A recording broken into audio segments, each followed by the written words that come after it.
তিনটে ফল আসছে, দেখছেন? এক দুই তিনটে ফল আসছে, প্রত্যেকটাই ম্যাক্সিমাম এই তিনটা আছে। হ্যাঁ, তিনটা দুইটা এরকম, মানে একটা নাই এরকম। শুধুমাত্র কাটুই পোকা বা আর্মি ওয়ার্ম যেটাকে বলি সেটা একটু লাগে, কিন্তু এটা খেয়াল রাখতে হবে। এটা যদি লাগে তাহলে আপনি যদি খুব ভোরে এসে। আসসালামু আলাইকুম, বিএসএল এগ্রো ইউটিউব চ্যানেলে আপনাদের স্বাগতম। আজ আমরা আসছি বানারীপাড়া উপজেলা পূর্ব শলিয়াবাগপুর ইউনিয়নে ভুট্টা প্রদর্শনীতে। আজ আমাদের সাথে যুক্ত হয়েছে বানারীপাড়া উপজেলার উপসহকারী কৃষি কর্মকর্তা হাসান স্যার। আমরা হাসান স্যারের কাছ থেকে বিস্তারিত ভুট্টা সম্পর্কে জানবো। ভিডিওটি না টেনে শেষ পর্যন্ত দেখুন। আশা করি এই ভিডিও থেকে ভুট্টা চাষ সম্পর্কে অনেক তথ্য পাবেন। চলুন আমরা স্যারের কাছ থেকে বিস্তারিত জানি।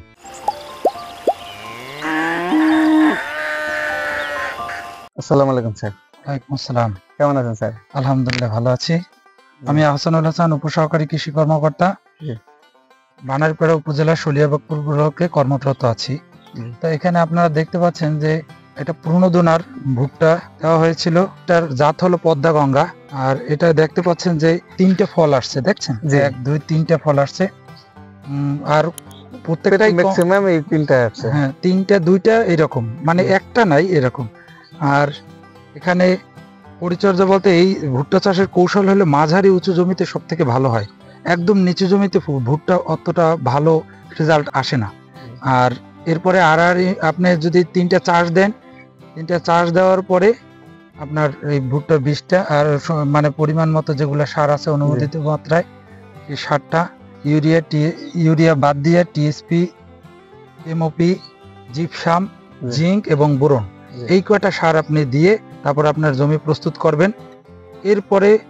তারপরে হলো আপনার কিছুদিন, মানে 8 পাতা হলে ভুট্টার চারা 4 পাতা হলে আপনার সেচের ব্যবস্থা করবেন।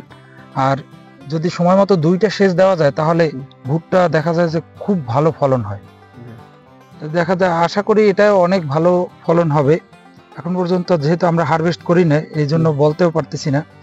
ইনশাআল্লাহ খুব ভালোই হবে, কারণ প্রত্যেকটা ম্যাক্সিমাম গাছে এই তিনটা করে ভুট্টা দেওয়া আছে। সাইজও তো অনেক বড় বড়। তেমন পোকা ও রোগ কম, শুধুমাত্র কাটুই পোকা বা আর্মি ওয়ার্ম যেটাকে বলি সেটা একটু লাগে, কিন্তু এটা খেয়াল রাখতে হবে। এটা যদি লাগে তাহলে আপনি যদি খুব ভোরে এসে, যদি কম পর্যায়ে থাকে তাহলে খুব ভোরে এসে যদি ভুট্টা গাছের গোড়াটা একটু পরিষ্কার করেন বা দেখেন, এক বিঘার মধ্যে, গোড়ার 1 বিঘার মধ্যে আপনি খুব ভোরে পাবেন কাটুই পোকাটা। আর যদি সন্ধ্যার পরে আসেন তাইলে আপনি গাছে পাবেন। তো সন্ধ্যার সময় যদি এই স্প্রেটা করেন তাহলে খুব ইফেক্টিভ হবে, আপনার পোকা মারতে পারবেন। আর রোগ তেমন একটা নাই হয় বললেই চলে। এই আপাতত তেমন কোনো রোগ নেই। আর আপনারা আমাদের সাথে থাকবেন, সামনে যখন এই ভুট্টাটা হারভেস্ট করবে তখন আমরা দেখবো যে কি পরিমাণে ফলন আসে। ফলন আসে। ধন্যবাদ আপনাদের। এতক্ষণ আমরা বানারীপাড়া উপজেলার উপসহকারী কৃষি কর্মকর্তা হাসান স্যারের মাধ্যমে ভুট্টা চাষ সম্পর্কে জানলাম। পরবর্তী ভিডিওতে আমরা ভুট্টার ফলন এবং আয় ব্যয় সম্পর্কে বিস্তারিত ভিডিওতে দেখাবো। ততক্ষণ আমাদের সাথেই থাকুন। আপনারা যদি আমাদের চ্যানেলে নতুন হয়ে থাকেন, চ্যানেলটিকে সাবস্ক্রাইব করে সাথেই থাকুন। আসসালামু আলাইকুম।